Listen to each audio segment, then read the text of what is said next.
Hey, salut tout le monde, c'est Monsieur Adri et bienvenue dans Mon Petit Bazar, l'émission qui a pour but de vous parler d'une œuvre qui m'a marqué et que je vous recommande chaudement. Et aujourd'hui, on va parler d'un manga et d'un animé extrêmement connu, tellement connu qu'on pourrait presque dire qu'il est devenu culte. Vous aurez compris rien qu'au titre et à la miniature, mais aujourd'hui, on va parler de Demon Slayer. Et si certains me diront que mais non, Demon Slayer, on peut pas vraiment dire que c'est si culte que ça, je vais leur demander à ces personnes de mettre 2 secondes les pieds dans une convention et de compter les cosplays Demon Slayer. Ils vont vite se rendre compte qu'il y en a partout et surtout de tous les persos. Donc oui, je pense pouvoir affirmer que Demon Slayer a su devenir un des piliers des mangas et animés de sa génération. Alors ne perdons pas plus de temps que ça et parlons plus en détail de Demon Slayer. C'est un manga initialement sorti en 2016 et terminé en 23 tomes en 2020. Et ce qui est notable, c'est qu'il est écrit et dessiné par Koyao Haru Kotoge, une mangaka. Et c'est bien de voir de la diversité, même si bon, niveau représentation féminine, le manga est clairement pas irréprochable, mais j'en parlerai un tout petit peu plus tard. Ce manga raconte l'histoire d'un jeune garçon du nom de Tanjiro Kamado et de sa petite famille dont le seul membre notable est sa petite sœur Nezuko. Et je dis ça parce que très rapidement, toute sa famille va se faire massacrer par un démon qui passait par là. Sauf que le démon, il a aussi transformé sa petite sœur Nezuko en démon elle aussi. Et ce brave Tanjiro, quand il rentre et découvre ça, la première pensée qu'il a, c'est de sauver sa petite sœur. Évidemment, ça ne sera pas du tout une chose facile, puisqu'au début,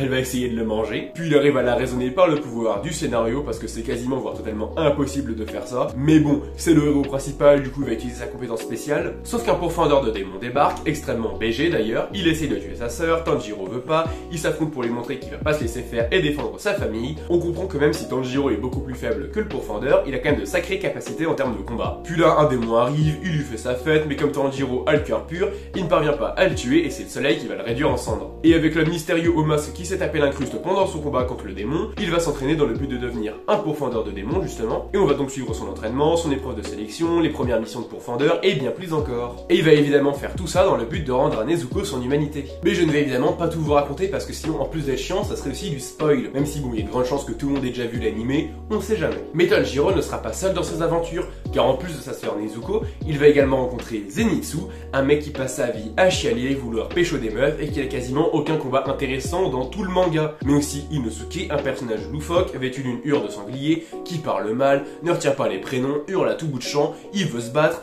il se bat bien, il a un corps de rêve, un passé intéressant, un visage somptueux avec des mèches bleues sous une incroyable tête de sanglier. Bref, c'est facile de voir quel personnage ne sert à rien et lequel est incroyable. Ouais, on parle de toi Zenitsu. Clairement, ça sent à des kilomètres que t'es là juste pour le public. En plus, l'histoire elle est publiée dans le Shonen Jump. C'est sûr que t'es là pour faire plaisir aux gens, mais au bout de 2 blagues, le problème c'est que t'es prévisible et en plus t'es pas drôle. Puis au niveau des autres persos, à savoir les piliers qui sont quand même les maîtres incontestés dans leur domaine, là ça va, on a des personnages intéressants. Rengoku qui est extrêmement chaleureux, Sanemi qui est bizarre mais badass, Obai qui est clairement dans sa période émo et qui mériterait plus de développement, sans oublier le pilier de la roche que je n'aimais pas spécialement mais que j'ai vite trouvé incroyable. Et puis à côté on a Mitsuri. Non mais sérieux, je suis vraiment obligé de parler de Mitsuri, à quel le perso un peu bébête sur les bords, à la plastique parfaite, qui maîtrise le souffle de l'amour et qui ne sert strictement à rien. Sérieux, à côté de ça on a Shinobu, une meuf avec une force bien inférieure aux autres piliers, mais qui a su se hisser au sommet grâce à son intelligence et à ses poisons, avec un background plutôt intéressant. Mais non, les gens préfèrent Mitsuri. Ah ouais mais j'ai oublié, Shinobu, elle a pas des gros boobs, my bad. Heureusement à côté de ça les démons sont extrêmement stylés. Déjà pour les vaincre il faut réussir à les décapiter ou à les confronter à la lumière du soleil. Mais évidemment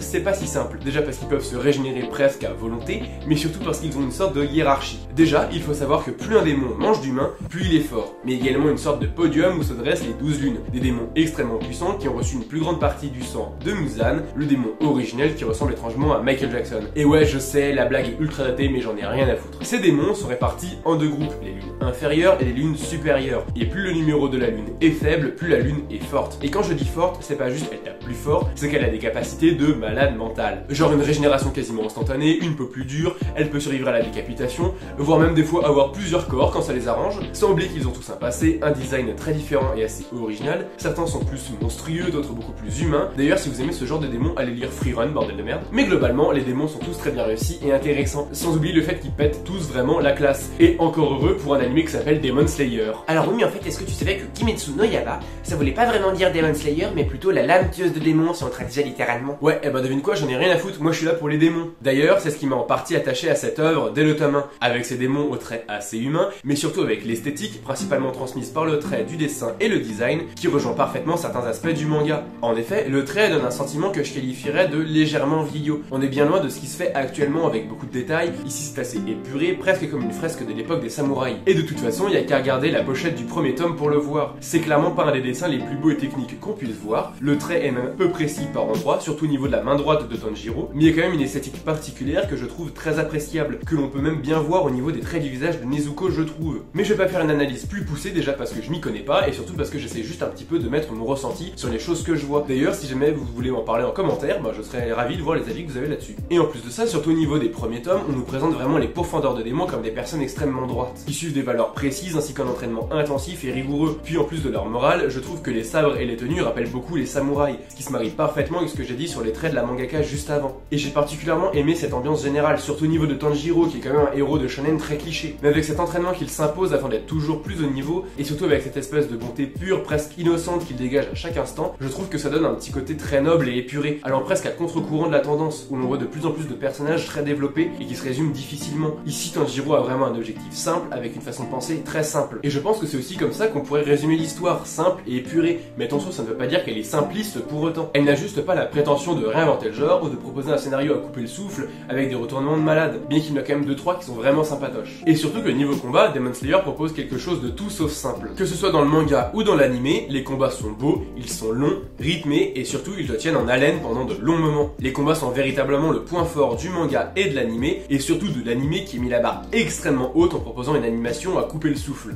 Puis en plus de ça, les personnages se surpassent à chaque instant, en trouvant des techniques de plus en plus compliquées et puissantes pour terrasser les ennemis aux capacités destructrices, quitte à se péter les côtes, briser les doigts, arracher les bras, voire même se sacrifier dans le but d'éradiquer les démons et de protéger l'humanité. Il faut également parler du souffle qui se divise en plusieurs catégories, chaque catégorie ayant une multitude de mouvements, et ces mouvements vont être appris par les pourfendeurs de démons afin de s'armer d'encore plus de techniques et de puissance pour justement vaincre ces démons. Et en plus, ces mouvements ressemblent étrangement à de la danse, et la mise en scène est souvent assez imagée. Par exemple, le souffle de l'eau va souvent avoir des mouvements qui ressemblent étrangement à des vagues, pareil pour le souffle du feu, le souffle de la bête, etc. etc. Tout ça donne vraiment un aspect très imagé, et ça rend les combats beaucoup moins brutaux et beaucoup plus esthétiques. Vraiment, il y a quelque chose de très noble dans les combats de Demon Slayer. Mais rassurez-vous, les combats ils sont quand même bien gore et vénères comme il faut. C'est évidemment une œuvre que je recommande, même si le scénario n'est pas fou, que certains personnages sont inutiles, que certains choix de l'auteur sont vraiment discutables et certainement d'ailleurs dictés par une certaine envie des lecteurs. Faut quand même pas non plus oublier que c'est publié dans le Shonen Jump et que pas tout le monde est comme Tatsuki Fujimoto, voire même que le dernier chapitre est vraiment nul à chier et n'est juste qu'un énorme résumé de fanservice inutile et qui dessert l'histoire. Et pourtant, le manga m'a quand même bien fait kiffer comme il faut. J'ai passé de bons moments à suivre les aventures de nos héros affronter divers obstacles, et j'ai même eu les larmes aux yeux à la mort de certains héros. Les combats m'ont globalement plus que convaincu, même si c'est vrai que certains combats mériteraient d'être davantage améliorés, et puis globalement l'histoire m'a surpris par moments. Et oui, je continue à penser que Zenitsu et Mitsuri auraient amélioré l'œuvre s'ils n'existaient pas. Et pourtant certains personnages m'ont plus que convaincu. Par exemple Tanjiro, qui est quand même un peu le cliché du héros puissant au grand cœur, et moi je me suis un petit peu reconnu en lui, et c'est certainement pour ça que je suis en train de préparer son cosplay pour la prochaine Paris Manga. Idem pour Inosuke, que j'ai trouvé tellement incroyable, tellement drôle, tellement badass, que bon bah voilà, je l'ai cosplayé à Japan Expo. Vraiment, ces personnages-là m'ont marqué, je les ai adorés, j'ai aimé suivre leurs aventures. Donc ouais, le manga n'est pas si incroyable que ça, et l'anime a largement contribué à sa réussite. Mais pour autant, est-ce que c'est une œuvre qui est vraiment si nulle que ça? Est-ce qu'elle ne mérite pas d'être lue? Honnêtement, je pense pas. J'ai beaucoup apprécié ma lecture, et je suis content que ce soit un des premiers mangas que j'ai lu. Voire même un des premiers mangas que j'ai lu en entier. Il m'a beaucoup fait voyager, et en plus de ça, il m'a donné envie de lire encore plus de mangas. Et je ne lui en demandais pas plus. Alors que vous lisez le manga ou vous optez pour l'anime, quelle importance, du moment que vous passez un bon moment avec elle et qu'elle vous inspire de bonnes choses. Et nous voilà donc à la fin de la vidéo, et j'espère qu'elle vous aura plu. C'était vraiment pas si facile de ça que d'affaire, parce que c'est quand même une œuvre avec beaucoup d'avis divergents dessus, surtout pour moi qui aime énormément cette œuvre, mais qui entend énormément de mal dessus. Voilà, j'espère avoir été un maximum objectif, et avoir parlé autant des qualités comme des défauts. Voilà, j'espère vraiment vous avoir donné envie de lire ou ne pas lire cette œuvre, mais de vous avoir au moins renseigné sur ce qu'elle contient. Quoi qu'il en soit, vous pouvez bien évidemment liker, commenter, vous abonner et partager cette vidéo. N'hésitez pas non plus à faire un tour sur mes réseaux, à savoir Insta, Twitch, Discord et même maintenant TikTok. C'était Monsieur Edry, à bientôt pour plus de vidéos. Bye.